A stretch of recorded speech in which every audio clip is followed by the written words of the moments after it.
Hello everyone, I'm Craig A. Woodward. And I'm James A. Morse. I'm the Idiot, and he's the Bohemian, and even if this is your first time here, welcome back to the Broken Quill. Our topic today is Ludo-Narrative Dissonance. Well, that's a mouthful of interesting words. James, what do we mean by this? I get the feeling most watching aren't going to know anything, and if they do, good for them, but what's it mean? Well, it's a term usually applied to video game narrative structure. It's when narrative derived from a cutscene or cinematic moment speaks directly against narrative that is derived through gameplay. For example, in the game BioShock Infinite, our hero Booker DeWitt explains he has a great aversion to killing people. We see him in scenes become violently ill when someone is killed in front of him, and he becomes very upset at even the thought of killing people. Yet, in the gameplay, we are shown a Booker who mows down civilians without a care in the world, a man who can kill an army of faceless baddies and not bat an eye. Yeah, I love this example. Oh no, how could I have killed them? Cries the man standing on a mountain of corpses. Yeah, you've got it. There are other games that do this as well. The need for story, character, are completely ignored when the player gets a hold of the controller. But I don't want to scare anyone off by saying this only refers to games, because I think this also applies to all kinds of media. When we're talking about Ludo-Narrative Dissonance, what we're really talking about is show, don't tell. We are told that Booker hates killing, but we're shown he actually loves killing. In a game, the cutscene is more than just telling, it can be showing too, and it can be disassociated from the gameplay. But what I want to focus on is the act of telling the audience one thing, or only showing it once or twice, and then showing us something completely different in the meat of our work. This crops up mostly in action books, but we can see this often when a character does something uncharacteristic just as a plot contrivance. That's Ludo-Narrative Dissonance. I find this is also available in film media, most notably in the horror genre. In fact, Joss Whedon touches upon this concept in his film The Cabin in the Woods, where you have a bunch of grad students with high grades, all smart, all capable, and to meet the requirements of the, spoilers here, sacrifice, they have to drug them in a manner to induce stupidity. A narrative ludo-dissonance in this case used as a plot point. Another one would perhaps be of the, well, as far as I'm concerned, the worst Bond film in my personal opinion, which was Quantum of Solace. The entire point of the film is his dedication to gaining revenge on these people for the death of the woman he loved with all his soul. His anger and rage are palpable. And apparently so is his lust as he sleeps with another woman at the first chance he gets, despite the context of the revenge mission. But in the wake of Cabin in the Woods on one side versus Quantum of Solace on the other, do you feel that that means that such dissonance can actually be a good thing sometimes, as well as a bad thing? Your thoughts? As with all things in writing, it's not the mere fact of the tool's existence, but how you wield it. For instance, Marv, in the comic book The Hard Goodbye by Frank Miller, often tells us how kind and gentle he is with women, yet he is often seen striking women and making decisions for them in what he claims is their best interests. So, we have a character whose actions don't agree with the narrative. There's a dissonance there. But the purpose seems to be to show that Marv isn't actually a good person, that this is really a tale of two evil men crashing into one another. Though this is done brilliantly, it's not something that Miller intended. We know this because he wrote a short story called Silent Night, where Marv shows he's a heroic bounty hunter who saves little girls from evil women. This presents Marv in a different light from his first appearance and shows that the intention of Miller was different than what he saw in the Hard Goodbye. This presents Marv in a different light from his first appearance and shows that the intention of Miller was different than what we saw in Hard Goodbye. People read his story of a character who claims he is a heroic figure but acts just as another monster stalking the streets, just temporarily aligned on the side of good for just a moment. So it can be used to show a character's feelings, not just an accidental narrative mistake. I think another example that I can think of would actually be the MCU's Thanos. He has this complex that destroy half all of all life will solve all issues, but a first-year psych consideration with no ecological and economic understanding is what this basically is. He believes he's saving everyone, but what he's really doing is killing farmers that toil the fields, the scientists that use the resources to make more things, the politicians that keep the order. Pretty much every society that would have been hit would have most likely collapsed and caused economic and ecological issues far more overreaching than what had occurred due to simple overpopulation. He wants to help everyone, but his sense of self is so wrapped up in his ego that he is ignorant that he's actually hurting people. So, I guess the answer is yes, it can obviously be a purposeful narrative choice to highlight flaws, or in the case you mentioned of Marv, used to highlight a duality, a person that thinks they're a good person when they're not. So, with this in mind, if someone wanted to do this subtly, if they wanted their character to truly be seen and viewed as the good guy, but to also not actually be a good guy, what methods along these lines do you feel works best? It's a difficult thing to employ. It's why the term Ludo-Narrative Dissonance is used as a pejorative. The whole point is your characters and narrative focus need to make sense to the reader.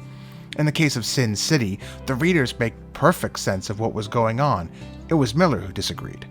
But we often see this kind of thing employed where it's the opposite. What we're basically talking about here is the rise of the unreliable narrator. It's fairly common now, but when Agatha Christie was writing The Murder of Rocker Ackroyd, it was highly uncommon. Spoilers for those who haven't read the book, but in that particular Poirot novel, the murderer is our humble narrator. So there's a dissonance to the way Poirot is acting on screen, how James Shepherd, the murderer and narrator, present himself and the evidence, and what is really going on. Shepherd is doing all of this to convince us and Poirot that he's innocent of the crime, that he's a heroic character when he is anything but. People find this very controversial. They can see what Christie is doing, they understand what's happening, but they dislike it. Many people view reading a mystery novel as a game, that we're in competition with the on-page detective, and that it is unfair that Poirot is getting more information than we are. But that has little to do with narrative disassociation, which in this case is very much the point, and done very well. It does seem to be very difficult to employ on purpose, and very easy to be done as a mistake. On the point of mistakes though, what are the pitfalls? How does someone avoid creating a ludo-narrative dissonance? I'm not sure I myself have ever done that, but I imagine that's not up to me to decide. I can see the difficulty in my head with the way that it works. I have such a wealth of information behind my characters' eyes, their motives, their thoughts, their dreams and justifications for their actions, and explaining those without walls of exposition can be difficult, but therein lies the problem. If you avoid the exposition, you use action, show don't tell. And while it may make perfect sense to the writer, the actions may not actually present the mental state and emotions and motivations of the character clearly enough. I'm sure the writers of Bioshock Infinite had a reason and justification for the killings. Maybe a concept of his war-torn backstory that means he doesn't mind killing out of self-defense or something along those lines, but it's never addressed to the audience's understanding. It's just say one thing and do another. So how do you feel the dissonance can be avoided, especially if you also want to avoid exposition? In video games such as Bioshock Infinite, the ludo-narrative dissonance comes from wanting to tell a story about a certain specific character, in this case one who hates violence, and then wanting to have fun and engaging gameplay, ergo lots of shooty bang bang. It's right hand, left hand. So how can you avoid this? It's by remembering that plot, character, and narrative all derive from the same place. A character has a motivation to do something, and you want to show him doing things. But you may also write yourself into a corner, or you may find yourself wanting more action than your character rightfully wants to do or engage in. Having them do it anyways is going to be a problem. So if you're going to have a character say, "I hate guns, I will never use guns," and you include a scene where they have a chance to use said gun but refuses because they never use guns, but then decide for your climactic sequence that you're going to pick up some cool guns and start mowing down baddies because you've decided you want that scene, then you're doing ludo-narrative dissonance. In a bad way. You're compromising your character, and even hanging a lantern on it and having someone comment about it afterwards isn't going to absolve you of having a character act outside of their stated and shown desires and personality, just so there can be a cool scene or get you out of the corner you're in. So the way to avoid it, just put yourself in your character's place and understand why they are doing whatever it is they're doing. And if it conflicts, change it. Don't put it in unless you can justify it outside of will they had to. That's never satisfying to the reader. Interestingly, that's an actual plot point. In a film that was called Welcome to the Jungle from 2013, not the Jumanji one, I think it's also known by a different name, I can't remember that name, but in England it was Welcome to the Jungle. It's starring Dwayne "The Rock" Johnson playing the character Beck. They actually use this as an intentional narrative part of their constant conversations. He is seen to stop other people using guns, to stop them from killing, and actively goes out of his way to let his preferences be known under the guise of quote-unquote bad things happen when he uses guns. This is obvious foreshadowing for later on when other lives are in danger, not just his own, and he finally agrees to break his own rules, and that results in a gun scene that is fun, stupid gloriousness. Now, of course, this isn't too good of a salient argument. The movie's won no awards and honestly doesn't deserve any. It's not a deep dive into psychological concepts, and it's got about as much weight to it as a feather. It's not bad. It's good and fun, but it's not a great movie. I imagine the same argument could be held against it with Batman's constant refusal to use guns, but I also feel that Batman also says a lot more and has a lot more layers, which, let's face it, isn't hard. Welcome to the Jungle has one layer, stupid fun with the Rock power fantasy. They probably aren't good equivalents. So in Welcome to the Jungle, Beck states he doesn't use guns because bad things happen? Yes, that line specifically, if memory serves. So what bad things happen when he uses a gun? A lot of people died. Innocent civilians? Secondary heroic characters? Beck's pet budgie? No, of course only the bad guys. So nothing bad happens. That's basically what I'm trying to point out here. The point of showing he hates guns, telling us he hates guns, is just a way of building up to, whoa, he's a badass. It serves no narrative point. It gets us out of a corner. I haven't seen the film, so a lot of this is supposition, but narratively speaking, telling us bad things happen when he uses guns seems to not actually be a thing. There's a dissonance. In fact, it seems good things happen when he uses guns. I think they wanted to hype it up, say, oh yeah, just wait until Beck gets a gun. And then, what's the point of having him lament that when he uses a gun, bad things happen? If it serves no narrative purpose, then what's the point? Batman's not using guns serves a huge narrative purpose. In the animated film collection Batman Gotham Knight, the specific story Working Through Pain, we are told about Batman learning to use his body as a weapon, other than guns. The framing device is Batman deep in a sewer, wounded, being chased, and digging guns out of a refuse pile.